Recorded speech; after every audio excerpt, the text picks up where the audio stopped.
Xbox and PlayStation are collaborating now with games being on the competing platforms and with more games coming over from Xbox to PlayStation and PlayStation putting their games on PC and Nintendo. I wonder if we're going to be seeing more of this type of stuff in the future. We have more information narrowing down the release window for Call of Duty 2025.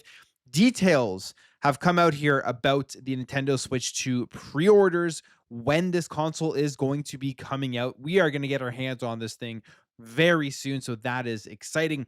Netflix, as we know, they're trying to get into gaming, and they are saying here there's not a big excitement for the next generation of consoles as gaming is moving in a different direction with the younger generations being the target audience now for these companies. So we have those things to talk about plus a couple of other things. But before we get into it, if you enjoy this type of content, daily news, discussions, all of those styles of videos when it comes to gaming, make sure to hit the subscribe button. As I see many of you who do watch on a daily basis are not subscribed, and I would appreciate it if you did help the channel grow. Let's jump into it.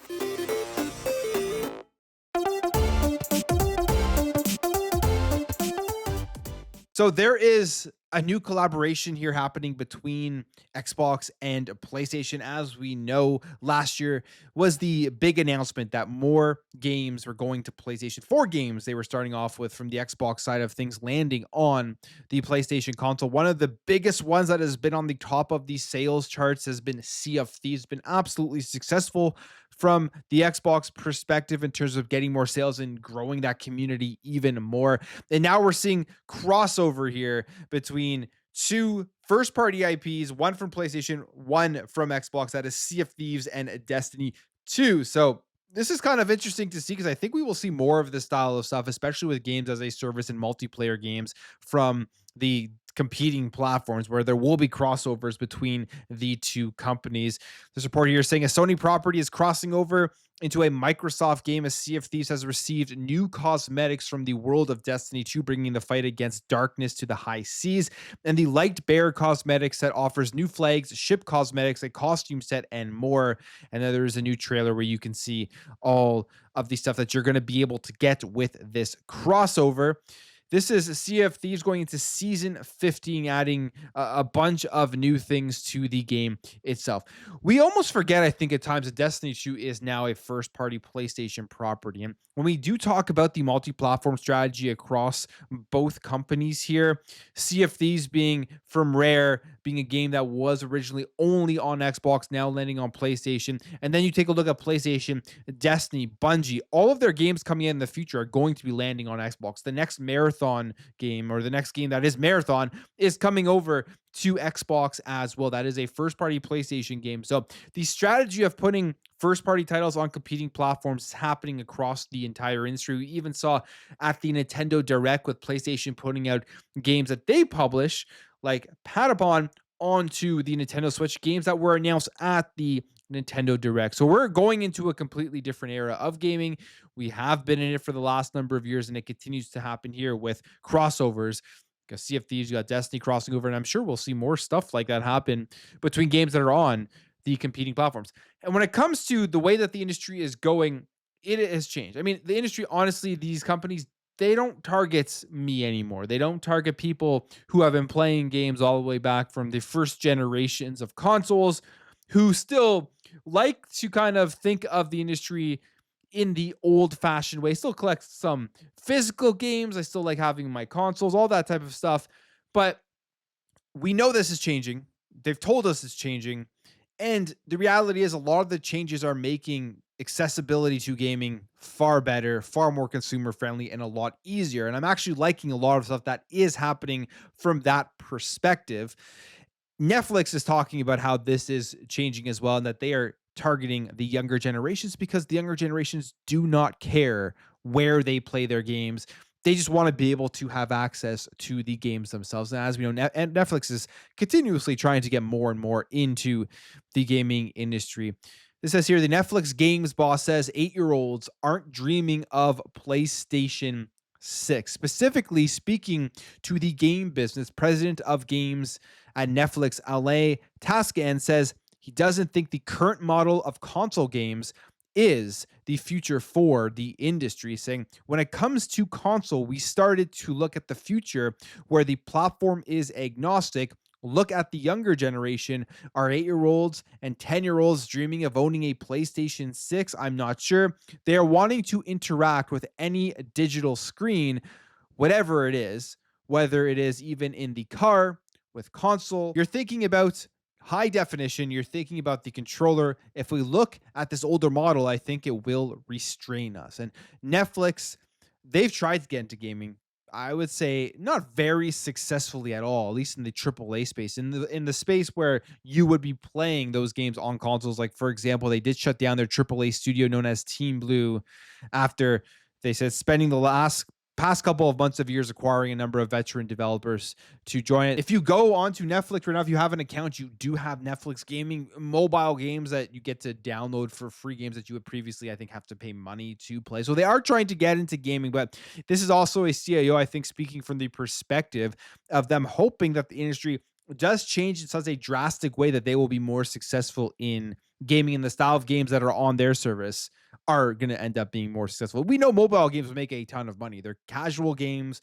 People from all demographics play it. People who don't generally, I would say, call themselves gamers or are really into the gaming industry play mobile games. So there is a much broader range of people that they can reach. And they're saying here, even going forward, if they're going to try to get further into gaming, basically, it's being platform agnostic is the way to win. With the younger generation. They don't have that nostalgia. They don't care about PlayStation, Xbox, Nintendo, and have those memories of what it was like going and picking up those first generations of those consoles, getting a PS1, getting the OG Xbox. That's why people my age and older and around, just around my age range, have those feelings when it comes to the platforms, when it comes to loving the console itself. That's going to be gone by the time the next generation gets to being around the age of an adult, because it's all digital. It's whatever screen that you have. Xbox is obviously transforming themselves into being more like that. And I think we are going to continue to see that transformation. Even with the Nintendo Direct the other day, the slow change from Nintendo, who have, I mean, a huge advantage in consoles. They do very well, and they also have a big advantage in terms of the people that pick up Nintendos. It is a much broader demographic of people, old, young, people who don't really play too many games, casual gamers, you could say.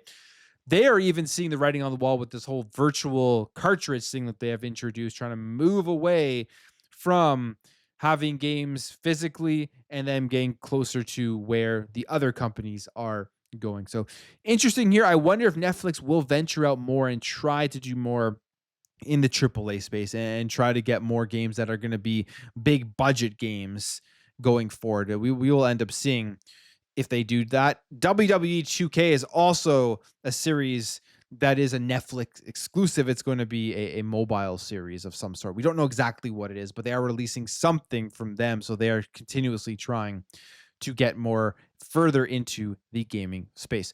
All right, let's talk Call of Duty 2025.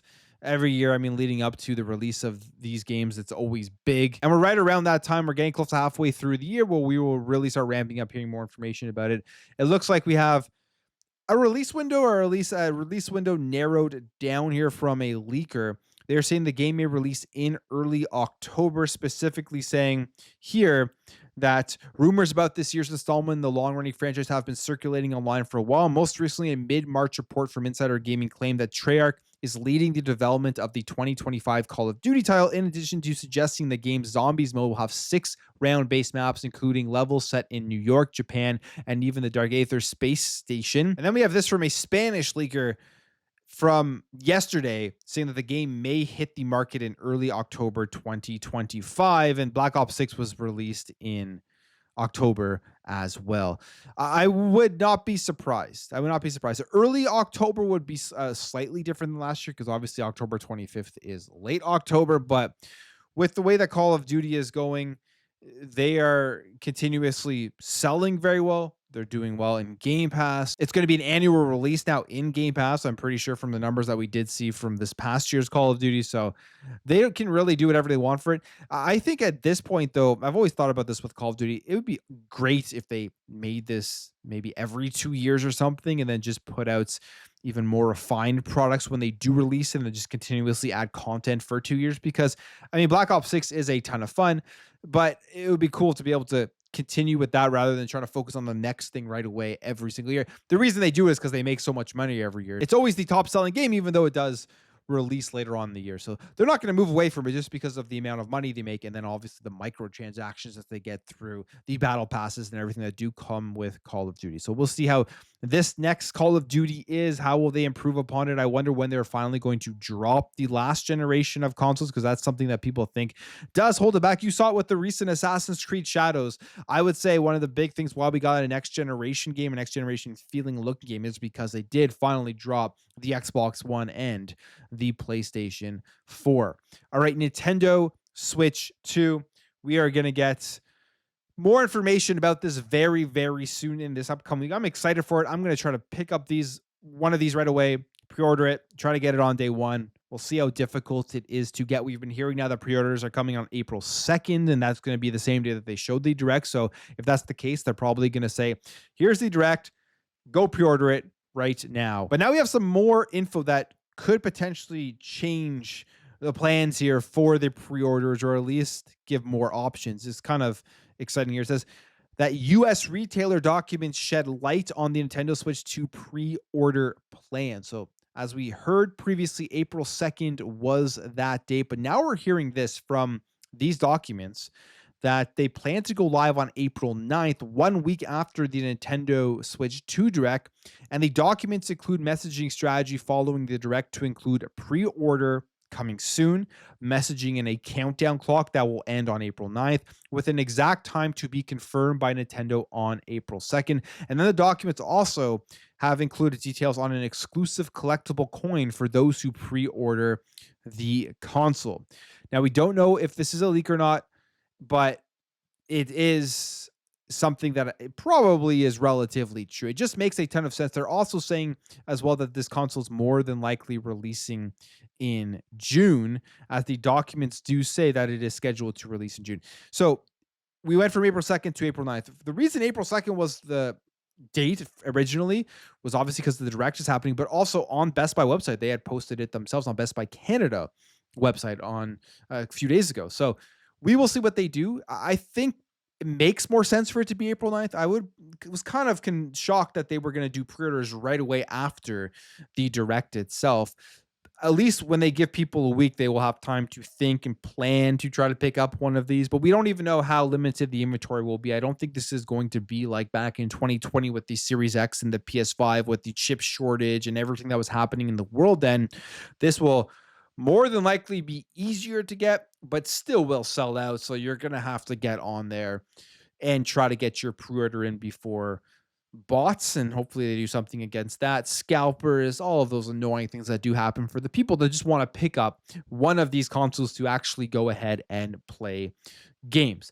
And finally, we'll end with this because one of my favorite Assassin's Creed games of all time, and I think there is almost a consensus that this may be the best one ever made, is Assassin's Creed Black Flag. Phenomenal, phenomenal game. We've been hearing rumors about it getting remade, which I think would be a very, very smart move. Bring it up to the current gen, make it look really good, especially with the Anvil engine. I think it would do wonders, and people would be buying the heck out of this game. It looks like we have potentially a little bit of a leak here, or a little bit of a mistake to signal that it is coming. This is via Twitter saying that Assassin's Creed Black Flag now has the announced tag on PSN.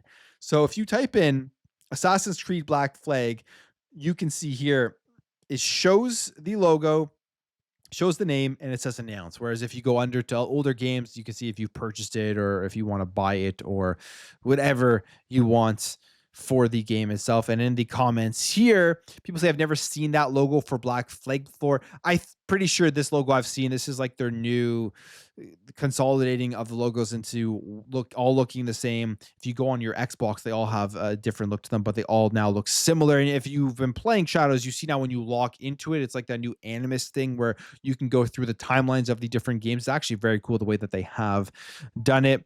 Go down here and it says I searched Assassin's Creed Valhalla and appears in now, so I think it's an issue. So maybe it just ends up being an issue and it isn't actually signaling that this game is coming. This person says it shows unavailable. Who knows? But we have heard that rumors for Assassin's Creed Black Flag remake are in the works. So I hope it happens. I think this is an absolute no-brainer. They have all of the technology for it. They have the ship combat ready, the gameplay. I mean, they literally made Skull and Bones off of the ship combat from Assassin's Creed Black Flag. And with the success of Shadows, and obviously this is an IP that people still want and still play, this would just sell very, very well. So hopefully it happens. And maybe that was a signal that it is going to be announced relatively soon. But I'm getting the video there, guys. If you did enjoy this video, hit that thumbs up. If you are new here, hit that subscribe, and I'll catch you guys in the next video.